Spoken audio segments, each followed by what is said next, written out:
Upper Mississippi Valley, late summer 1898. While neighbors raced to set fence posts and build woodsheds before winter, one Norwegian homesteader was still burning, not firewood, his own lumber. 24 posts laid beside a trench of glowing coals, each one slowly blackened from butt to 6 inches above what would become the ground line. His neighbors called it wasteful. They called him a fool. Why char perfectly good wood when you could set green posts in half the time? Standard practice was simple. Dig the hole, drop the post, pack the dirt, move on. His method took a full day of careful burning, dry wood only, controlled heat, slow quarter turns until the surface went black without losing strength. Then came February 7th through 12th, 1899, 6 straight days averaging 28 degrees below zero. Lows hit 30 below, the cold that would be remembered as the hard winter. Standard posts snapped at the ground line under wire tension and wind load, livestock scattered, woodsheds sagged under snow loads. But those charred posts? They stood firm while neighbors dug up rotted stumps that crumbled like sponge at the soil line. What did he understand about wood, rot, and ground contact that everyone else missed? And how did burning his lumber before building with it create posts that would still be standing 50 years later? If you value stories of practical wisdom that stood the test of time, make sure to subscribe. We've got more documented accounts worth remembering. Dawn broke gray over the upper Mississippi Valley on February the 7th, 1899, revealing a landscape already locked in winter's grip. The mercury had dropped so far that thermometers disappeared beneath their own scales. For 6 consecutive days, temperatures would average lows around 28 degrees below zero and highs struggling to reach 8 below, a brutal 35 degrees colder than normal for places like Decorah, Iowa. The National Weather Service would later document this stretch as one of the most severe cold waves in recorded history, with Arctic air so dense it would eventually push ice flows down the Mississippi River and out toward the Gulf of Mexico. In a narrow valley outside town, 2 woodsheds told different stories. One leaned precariously, its roofline sagging under the weight of accumulated snow and ice. The family there worked desperately with axes and mauls, splitting half-frozen, half-wet cordwood that had absorbed moisture through gaps in the failing structure. Steam rose from their breath and their labor, but precious little heat would come from the damp fuel they were preparing. Across the valley, another family moved with calm efficiency, pulling dry splits from a shed that stood square and true, its posts black at the base like they had been kissed by fire. The difference lay not in luck or wealth, but in a decision made the previous August when Anders Johansson had faced the same challenge as every homesteader, building structures to last through seasons that tested every joint, every board, every buried post. He needed 24 fence posts 8 feet long and 5 to 6 inches at the butt, plus the framework for a woodshed that would protect his family's fuel supply through whatever winter might bring. The local timber available to him was mostly fast-grown oak and ash, serviceable wood, but notorious for rotting when placed in soil contact. These were the same classes of lumber the Forest Service was pushing settlers to treat with preservatives because truly durable species like cedar and locust were becoming scarce and expensive. Anders had no money for commercial treatments, no access to the coal tar and creosote recommended in agricultural bulletins. What he possessed was knowledge passed down from his father, who had learned it from Norwegian timber workers, and confirmation from an old French-Canadian river hand named Baptiste, who had seen decades of fence lines rise and fall along the Mississippi. The method was simple in concept, but demanding in execution. Char the wood before the ground could rot it. The process required patience that his neighbors found incomprehensible. Anders insisted each post be thoroughly seasoned. No green wood, no sap weeping from fresh cuts, no moisture that would turn to steam and crack the char. He built a long, low fire of hardwood coals rather than roaring flame, understanding that control mattered more than heat. Each post was positioned carefully over the glowing bed, turned slowly through quarter rotations as the surface blackened evenly from the butt end to exactly 6 inches above what would become the ground line. This precise measurement came from hard-won experience. Rot attacked at the interface between wet soil and drying air, so protection had to extend above that critical zone. The charring itself was an art of timing and temperature. Too little heat left the wood unchanged, vulnerable to the same fungal attack that claimed untreated timber. Too much heat burned away the structural strength the posts would need to support fence wire and gate hardware.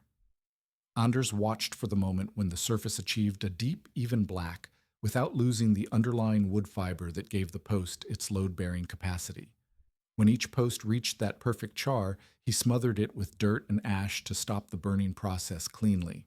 His neighbors, watching this elaborate ritual unfold over 3 full days, made no secret of their skepticism. "You're burning your own lumber," they told him, shaking their heads at what appeared to be obvious waste.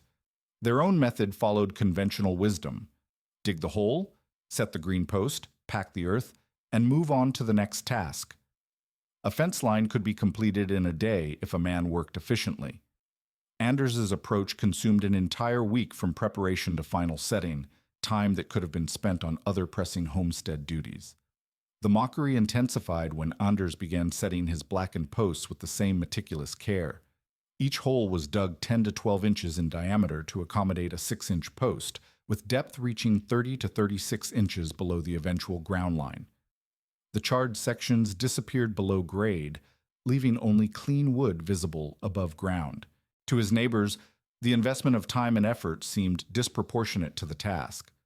Posts were temporary infrastructure, expected to be replaced every few years as part of normal farm maintenance. Why spend a week creating something that would need replacement anyway? Baptiste, watching Anders' work, offered the only approval the Norwegian homesteader received. The old timber hand had seen too many fence lines fail at the ground line, had watched too many settlers rebuild the same structures repeatedly because they treated the symptoms rather than the cause. Rot, Baptiste explained to anyone who would listen, was not simply the passage of time wearing down wood. It was a biological process that required specific conditions: air, moisture, warmth, and organic material to consume. Soil contact provided all 4 elements in abundance, creating the perfect environment for fungi to break down wood fiber systematically from the outside in. The science behind charring made sense to men who understood wood as a working material. Carbonization changed the surface chemistry, creating a layer less hospitable to the microorganisms that initiated decay.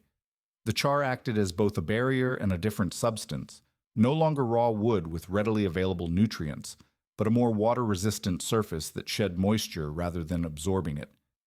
This was not magic or folk superstition, but a documented preservation technique that would eventually appear in official forestry guidance, complete with warnings that the char must extend above the soil line, where decay typically began. As autumn progressed into winter, the charred posts stood indistinguishable from their untreated counterparts. This was precisely what made rot so insidious. The damage accumulated invisibly, weakening critical structural connections before any external signs appeared. The true test would come not from normal weather, but from the kind of extreme conditions that exposed every weakness in frontier construction. That test was already building strength in the Canadian Arctic, preparing to sweep south with a fury that would make February 1899 a winter remembered for generations. The actual charring process revealed itself as both craft and science, demanding skills that separated careful workmen from those who mistook speed for efficiency. Anders began each morning by selecting only posts that had seasoned through the late summer heat, wood that rang with a clear tone when struck and showed no weeping sap or green discoloration beneath the bark. Moisture was the enemy of proper carbonization. Wet wood produced steam that cracked and weakened the char layer, creating channels where rot could eventually penetrate. He tested each piece by driving a knife blade into the end grain, looking for the pale, dry wood that would char evenly without internal pressure building up during the heating process. The fire itself required constant attention and adjustment. Anders built his charring bed as a long trench lined with hardwood coals rather than open flame, creating steady, controllable heat that could carbonize wood surfaces without consuming the structural core. The temperature had to be hot enough to drive chemical changes in the wood surface composition, breaking down complex carbohydrates and leaving behind a carbon-rich layer that resisted both moisture absorption and fungal colonization. Too cool, and the surface remained essentially unchanged wood that would rot on schedule. Too hot, and the char burned through to weaken the post's load-bearing capacity. Each post required 8 to 15 minutes of active rotation over the coal bed, turned in careful quarter rotations to ensure even carbonization from the butt end to exactly 6 inches above the marked ground line. Anders had learned this critical measurement from Baptiste, who had seen too many posts fail just above the soil surface where untreated wood met varying moisture conditions. The char had to extend well above ground level to protect the wood through the freeze-thaw cycles that made the soil interface particularly destructive to organic materials. 6 inches provided a margin of safety that accounted for soil settling, frost heaving, and the inevitable minor variations in setting depth that occurred during construction. The visual cues for proper char development came from experience rather than instruments. Anders watched for the moment when the wood surface achieved a deep, uniform black, without the rough, flaking texture that indicated overheating. Properly carbonized wood maintained smooth contours and solid structure beneath the darkened surface, showing no cracks or separations that would compromise either strength or protection. The char should penetrate approximately 2 to 3 millimeters into the wood surface, creating a modified layer that shed water while maintaining the underlying fiber structure needed for fence duty. When each post reached the target carbonization, Anders immediately smothered the char with a mixture of dirt and ash, cutting off oxygen to stop the burning process at precisely the right point. This quenching technique prevented the char from continuing to develop and potentially weakening the post through overcarbonization. The buried posts emerged with surfaces that looked almost metallic in their deep black uniformity, transformed from raw lumber into something that appeared substantially different from ordinary wood. His neighbors, observing this elaborate ritual from their own hurried construction projects, made no attempt to hide their skepticism. "You'll spend a day burning what you could have had standing by supper," they told Anders, shaking their heads at the apparent waste of time and effort. Their standard approach followed generations of accepted practice. Select reasonably straight posts, dig holes quickly, set them green if necessary, and move on to the next urgent task. Farm life demanded efficiency, and most structures needed replacement eventually anyway. Why invest extraordinary effort in temporary infrastructure? The conventional wisdom seemed logical from a time management perspective. Green posts could be harvested, trimmed, and set in a single day, allowing a homesteader to complete fence lines and building frameworks without the elaborate preparation Anders insisted upon. Many settlers applied thin coats of whatever protective material they could obtain, pine tar, used engine oil, or even whitewash, assuming that any surface treatment was better than bare wood in ground contact. These coatings gave the appearance of protection while requiring minimal time investment and allowing construction to proceed on practical schedules. Anders persisted with his method despite the social pressure, understanding something about wood preservation that his neighbors had not yet learned through hard experience. Carbonization was not simply a surface coating that could be applied quickly and forgotten. It was a fundamental change in the wood's material properties, converting the vulnerable outer layers into a substance that behaved differently when exposed to moisture, air, and the biological agents that caused decay. The process created a more hydrophobic surface that resisted water absorption while simultaneously removing many of the easily digestible carbohydrates that fungi required for initial colonization. Modern wood science would eventually describe the mechanism in precise terms. Controlled carbonization modified the surface chemistry by reducing available nutrients and creating physical barriers to moisture penetration. Smoke residues from the charring process might also contribute antimicrobial properties that slowed biological attack. The effectiveness depended entirely on proper execution, dry wood, controlled temperature, adequate depth of carbonization, and protection extending above the critical soil interface where decay typically began. Baptiste, who had observed decades of fence construction along the river towns, understood the biological reality that conventional practice ignored. Rot was not simply aging or weathering, but an active process carried out by fungi that required specific environmental conditions to establish and spread. Soil contact provided the perfect combination of moisture, nutrients, oxygen, and temperature stability that allowed these organisms to colonize wood and begin breaking down the cellular structure from the outside in.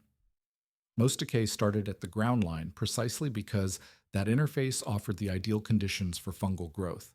The charring process targeted this vulnerable zone directly, changing the wood's surface in ways that made colonization more difficult. The carbonized layer was less porous, less nutritious to attacking organisms, and more resistant to the moisture fluctuations that allowed fungi to gain initial footholds. This was not folk magic or wishful thinking, but a preservation technique based on changing the material properties of wood in scientifically predictable ways. As Anders completed his methodical charring process, working through all 24 posts with the same careful attention to detail, his neighbors finished their own construction projects and moved on to other seasonal preparations. The visible results appeared identical: fence lines marking property boundaries, shed frameworks ready for siding and roofing. The difference lay buried in the soil, where carbonized wood faced the same biological challenges as untreated posts, but with fundamentally different capacity to resist the slow, invisible process of decay that would determine which structures survived the coming years and which would require costly rebuilding when families could least afford the time and materials. The first year passed without visible drama, which was precisely what made wood decay so dangerous to frontier construction. Above ground, both the charred and untreated posts appeared equally sound, supporting fence wire with the same apparent strength and showing no external signs of the biological processes occurring beneath the soil's surface. This deceptive period of apparent success led many settlers to assume their hastily constructed infrastructure would continue performing indefinitely, or at least long enough to address more pressing concerns like crop establishment, livestock management, and the endless cycle of seasonal preparations that defined homestead survival. Anders understood that this surface appearance meant nothing. The real test was happening in the zone where wood met soil, where moisture, oxygen, nutrients, and stable temperatures created perfect conditions for the fungi that systematically broke down organic matter. In untreated posts, this process began immediately upon installation, with microscopic organisms colonizing the wood surface and beginning the slow work of cellular destruction that would eventually compromise structural integrity. The carbonized posts faced the same biological assault, but with surface properties that made colonization more difficult and less successful. By the second summer, careful observers could detect the first warning signs in conventionally treated posts. The wood began developing what experienced farmers called an hourglass shape at the soil line, where fungal attack created a narrowed section as the outer layers lost density and strength. This characteristic weakening pattern appeared gradually, often masked by normal weathering and the visual complexity of fence lines that included wire, bracing, and accumulated debris around post bases. Most settlers noticed structural problems only when posts actually failed under load, typically during high winds or when livestock tested weak sections. The Pritchard place, representing typical construction practices in the valley, began showing these subtle signs of decay right on schedule. Posts that had been set green in the conventional manner developed punky fibers at ground level, soft zones that compressed under pressure and attracted carpenter ants seeking the partially decomposed wood they preferred for tunnel construction. Beetle galleries appeared in the weakened sections, creating additional pathways for moisture infiltration and accelerating the breakdown process. The damage remained largely invisible unless someone deliberately probed the posts with a knife blade or awl, testing for the spongy texture that indicated advanced decay. Agricultural experiment stations were beginning to document this pattern with scientific precision, publishing service life data that most farmers preferred not to think about too carefully. In soil contact, the untreated heartwood of most common species became structurally unsound in 2 to 5 years, depending on local conditions and wood quality. Only naturally durable heartwoods like cedar, locust, and oak regularly achieved service lives of 10 years or more, and even these superior materials failed if their sapwood portions were exposed to soil contact. The economics were harsh. Most settlers using locally available lumber could expect to rebuild major fence sections every 3 to 4 years, a cycle that consumed both materials and labor during seasons when both were desperately needed for other purposes. Anders's charred posts showed no comparable deterioration patterns. When probed with the same testing methods that revealed decay in conventional posts, the carbonized sections remained firm and sound. The char layer was performing its intended function, creating a barrier that resisted moisture absorption and provided a less hospitable environment for the fungi that initiated decay.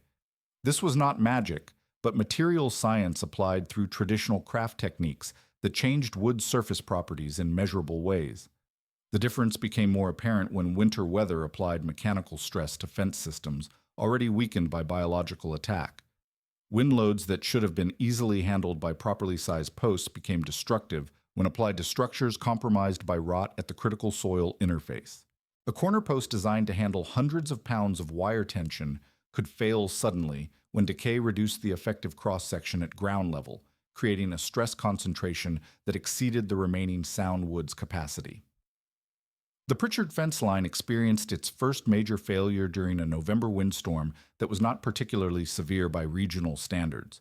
A corner brace post snapped at the ground line under wire tension, allowing an entire section to sag and creating gaps that livestock immediately discovered and exploited.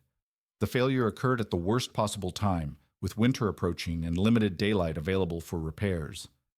Pritchard found himself digging out rotted wood that crumbled like wet cardboard, then struggling to reset new posts in ground that was beginning to freeze.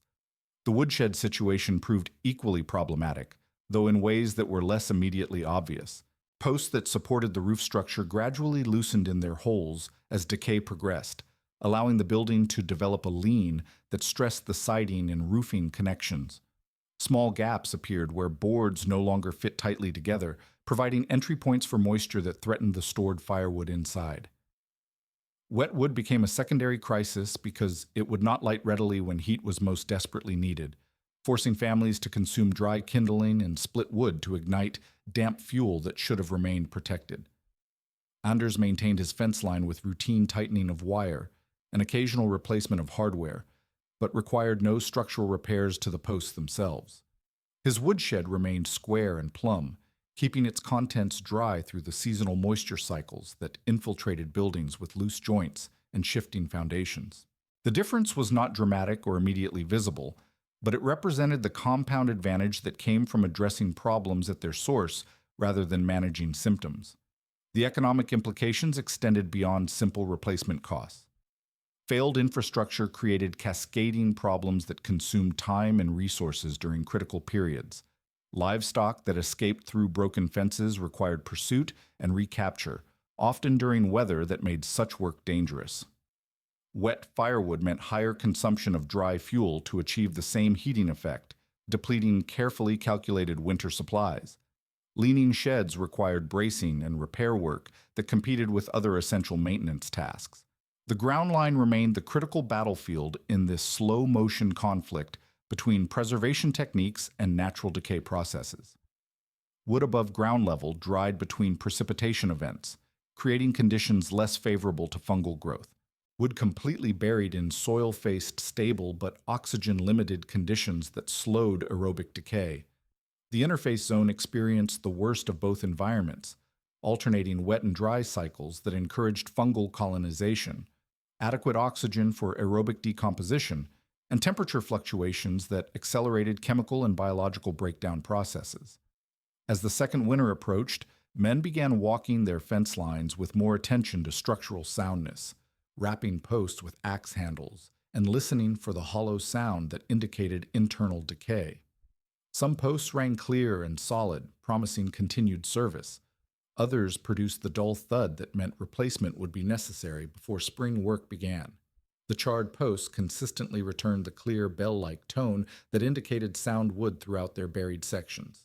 The weather pattern that would define February 1899 began building over the Canadian Arctic in late January as a massive high-pressure system accumulated the kind of dense, bitter air that transforms landscapes and tests every aspect of frontier construction. Meteorologists tracking the developing system watched temperatures plunge to levels that strained both instruments and human comprehension, creating an air mass so cold and heavy that it would eventually displace warmer systems across thousands of square miles as it pushed relentlessly southward toward the upper Mississippi Valley. The National Weather Service documented the arrival with scientific precision that captured none of the human reality. On February 7th, the leading edge of Arctic air reached the Iowa-Minnesota border, driving temperatures to 28 degrees below zero by dawn and holding them there through 6 consecutive days that would average highs around 8 below and lows approaching 30 below zero. The departure from normal temperatures reached 35 degrees in many locations, creating conditions so severe that ice began forming in the Mississippi River and flowing downstream toward the Gulf of Mexico, a phenomenon that occurred perhaps once in a generation. The cold struck with a suddenness that gave settlers no opportunity for additional preparation. Families woke to find water frozen solid in buckets that had been liquid the night before, and discovered that wood stoves required constant feeding to maintain barely tolerable interior temperatures. Fuel consumption doubled, then tripled, as households burned through carefully calculated winter supplies at rates that threatened to exhaust stockpiles before spring returned. Every aspect of daily survival became more difficult and dangerous, from maintaining livestock to simply moving between buildings without risking frostbite. This was precisely the kind of crisis that exposed weaknesses in frontier infrastructure with unforgiving clarity. Structures that appeared adequate under normal conditions revealed their limitations when extreme weather applied stress loads beyond their design margins. Posts weakened by 2 years of decay at the soil line faced wind pressures and thermal expansion stresses that exceeded their remaining capacity, while buildings constructed without consideration for severe weather struggled to maintain basic habitability. The Pritchard fence line failed catastrophically on the third day of the cold wave, when sustained winds combined with wire contraction to apply loads that the rotted posts could no longer resist. The failure began at a corner post that had appeared sound from surface inspection, but had lost most of its structural integrity at the critical ground line zone where decay concentrated its attack. The post snapped cleanly at soil level, releasing wire tension that pulled adjacent posts out of alignment and created a domino effect of structural collapse along a 100-foot section. The timing could not have been worse. With temperatures hovering near 30 below zero, livestock sought any available shelter and quickly discovered the gaps in the damaged fence line. Cattle began drifting through the openings, following wind patterns and terrain features that offered marginal protection from the Arctic conditions. What began as a few animals seeking shelter became a scattered herd that required immediate recovery before they wandered too far from feed and water sources or suffered frostbite damage to exposed tissue. Pritchard faced an impossible choice between personal safety and economic survival.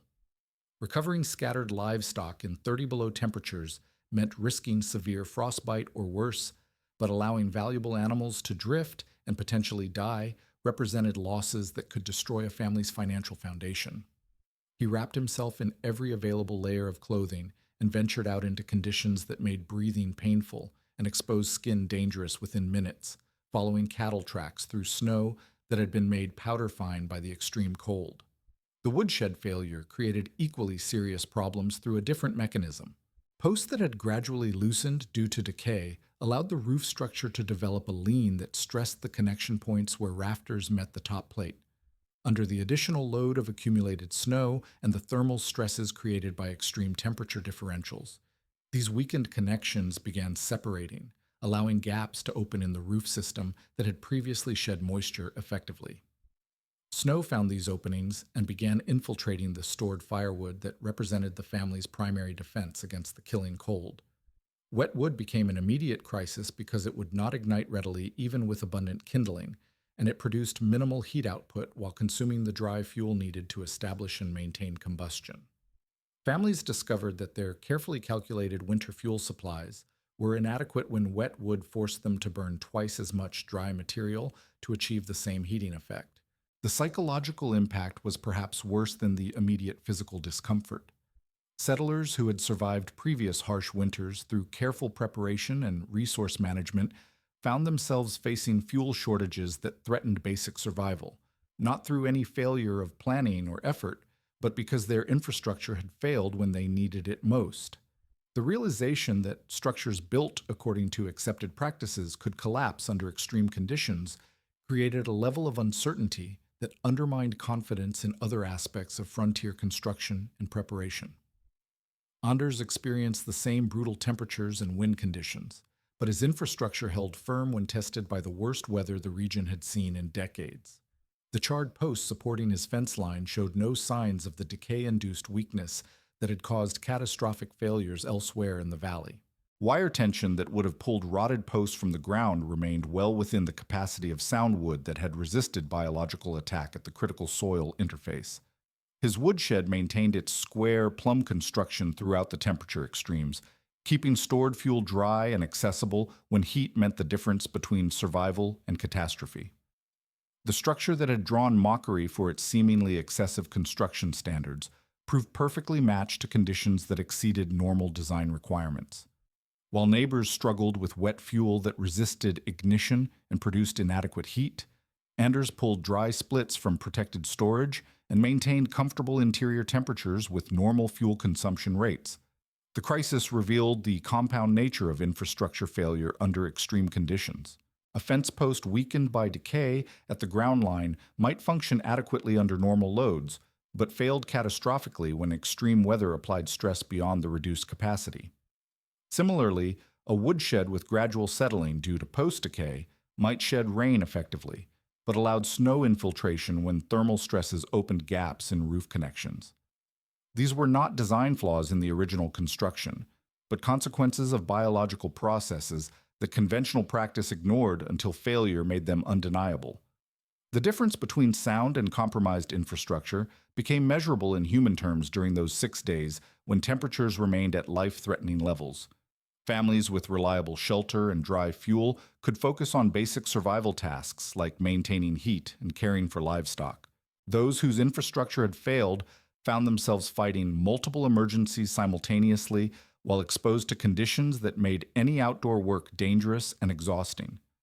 When the cold wave finally broke and temperatures returned to merely harsh rather than life-threatening, the valley bore clear evidence of which construction practices had withstood the test and which had proven inadequate when stakes were highest.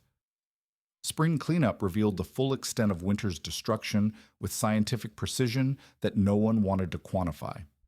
As the snow melted and exposed failed fence lines throughout the valley, neighbors began the grim work of excavating posts that had snapped at ground level during the February cold wave. The pattern was consistent and predictable. Rotted posts showed the classic decay collar right at soil height, where fungal attack had systematically reduced sound wood to spongy fiber that crumbled at the touch. Men who had mocked Anders's elaborate preparation methods now dug through soil softened by snowmelt to extract stumps that fell apart in their hands, leaving behind holes that marked the exact locations where biological processes had concentrated their destructive work. Pritchard approached Anders with the directness that frontier life demanded, carrying a section of failed posts that illustrated the problem better than any explanation. The wood above ground level remained sound and structurally intact, while the portion that had been buried showed the telltale signs of advanced decay, darkened, soft fiber that had lost all load-bearing capacity and attracted the insects that specialized in partially decomposed organic matter. The failure had occurred precisely where moisture, oxygen, and nutrients created optimal conditions for the fungi that broke down wood fiber from the outside in. The conversation that followed avoided any element of gloating or vindication, focusing instead on practical questions that would determine construction strategies for the inevitable rebuilding that lay ahead. Pritchard asked the direct question that experience had made urgent. How had Anders prevented his posts from developing the same decay patterns that had destroyed conventional installations throughout the valley? The answer came with the same matter-of-fact tone that Anders had used when defending his methods against initial skepticism. He had fed the ground charcoal instead of lumber. The explanation that followed demonstrated how traditional craft knowledge addressed biological processes through empirical observation rather than scientific theory. Charring had changed the surface properties of wood in ways that made fungal colonization more difficult and less successful. The carbonized layer resisted moisture absorption while providing fewer readily available nutrients for the microorganisms that initiated decay. This was not folk magic, but a preservation technique that targeted the specific conditions that allowed rot to establish and spread in soil contact applications. As the community began planning reconstruction projects that would consume materials and labor during the crucial spring season, Anders's fence line stood as living proof that alternative approaches could deliver superior results. The charred posts showed no signs of the decay that had claimed their conventional counterparts, maintaining structural integrity through conditions that had tested every aspect of frontier construction. More importantly, they would continue providing service while neighbors invested time and resources in rebuilding that could have been devoted to crop establishment and other seasonal priorities. The economic implications became clear as families calculated the costs of repeated reconstruction cycles. Using the typical service life data that experiment stations were beginning to document, untreated posts in soil contact became structurally unsound in 2 to 5 years depending on local conditions and wood quality. Anders's posts had already exceeded this range while showing no signs of the decay that would eventually require replacement. The compound savings over time were substantial. Fewer posts cut and hauled, less labor devoted to reconstruction, and reduced disruption to established fence lines that supported livestock management and property boundaries. The transformation from mocked innovation to accepted practice occurred gradually as practical results overcame theoretical objections to methods that appeared wasteful or excessive. By 1907, official forestry guidance was documenting that charring the butt could give good results if properly done, with specific emphasis on the critical detail that protection must extend above the ground line, where decay typically began. The technique that had drawn ridicule was becoming sufficiently accepted to merit inclusion in government publications aimed at farmers seeking economical preservation methods. The scientific explanation for charring's effectiveness would eventually be described in terms that validated traditional craft knowledge through modern materials research. Forest Products laboratory studies noted that controlled carbonization could create a more hydrophobic surface while reducing available carbohydrates and potentially leaving smoke residues that inhibited biological attack. The proposed mechanisms matched what practical woodsmen had observed. Charred wood behaved differently when exposed to moisture and showed greater resistance to the fungi that initiated decay in soil contact applications. The long-term proof required patience that extended beyond normal planning horizons, but time eventually provided validation that exceeded even optimistic expectations. Decades after the initial installation, corner posts that had been subjected to the heaviest structural loads remained sound and functional, while the surrounding landscape showed multiple generations of replacement construction. A visitor returning to the valley in 1948 could observe the same fence corner that had been established in 1898, with original posts still providing structural support 50 years after installation. The visual evidence was unmistakable and measurable. Posts that had been charred according to traditional methods maintained their structural integrity through freeze-thaw cycles, seasonal moisture variations, and mechanical loads that had claimed multiple generations of conventional replacements. When tested with the simple field method that farmers use to assess wood condition, striking posts with an axe handle and listening to the resulting tone, the charred posts returned the clear, bell-like sound that indicated sound wood throughout their buried sections. The replacement cycles that conventional practice quietly accepted became starkly apparent when calculated over extended time periods. At a typical service life of 3 to 5 years for untreated posts, a fence line required complete reconstruction 10 to 15 times over a 50-year period. Anders had avoided these rebuilding cycles entirely, demonstrating that initial investment in proper preservation techniques could eliminate the ongoing costs that most settlers accepted as inevitable aspects of frontier construction. Modern researchers studying traditional preservation methods would note that fence post charring had been documented in American forestry literature since at least 1927, with mixed laboratory results that depended heavily on species selection and execution techniques. The variable outcomes confirmed what craftsmen had always known. Success required understanding both the method and its limitations, applying appropriate techniques to suitable materials under proper conditions. The legacy extended beyond simple cost savings to encompass a different approach to frontier construction that prioritized long-term durability over short-term convenience. Anders had demonstrated that seemingly excessive preparation could prove exactly appropriate when tested by extreme conditions, and that traditional knowledge often contained practical wisdom that scientific analysis would eventually validate through different terminology and measurement techniques. The lesson that emerged from 50 years of comparative performance was deceptively simple.